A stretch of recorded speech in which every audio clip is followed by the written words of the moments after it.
Hi hello నమస్తే welcome to BBR TV official మిత్రులారా నేను మీ బీబీఆర్ రావుని.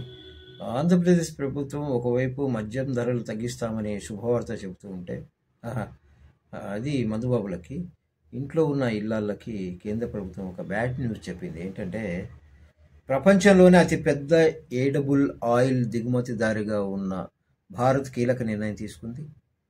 ముడి మరియు శుద్ధి చేసిన తినదగిన నూనెలపై ప్రాథమిక దిగుమతి పన్నును 20% పెంచిందని కేంద్ర ప్రభుత్వం శుక్రవారం తెలిపింది. దీంతో వంట నూనెల ధరలు భారీగా పెరిగాయి.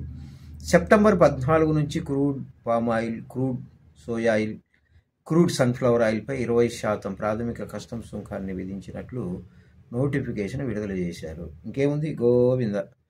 Refined palm oil, refined soya oil మరియు రిఫైన్డ్ సన్ఫ్లవర్ ఆయిల్ దిగుమతులపై గతంలో ఉన్న 13.75% సుంకం నుంచి 35.75% దిగుమతి సుంకం ఉంటుంది. దీంతో లీటర్ వంట నూనె ధర ఇక 15 నుంచి 20 రూపాయల వరకు పెరిగింది. లీటర్కు 115గా ఉన్న పొద్దుతిరుగు నూనె ప్రస్తుతం 130.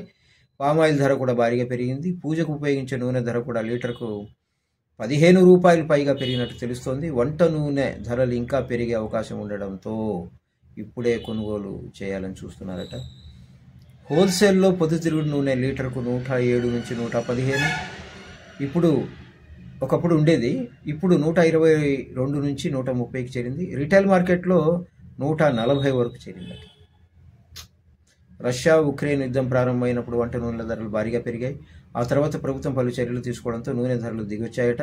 తాజాగా ముడి నూనెల దిగుమతి సుంకం పెంచడంతో వంట నూనె ధరలు పెరిగాయి. ఏదో ఒక కారణం చెప్తారు ధరలు పెంచడానికి, అంతే, తప్పదు. మనం ఓట్లేసాం, గెలిపించుకున్నాం, అనుభవించాలి.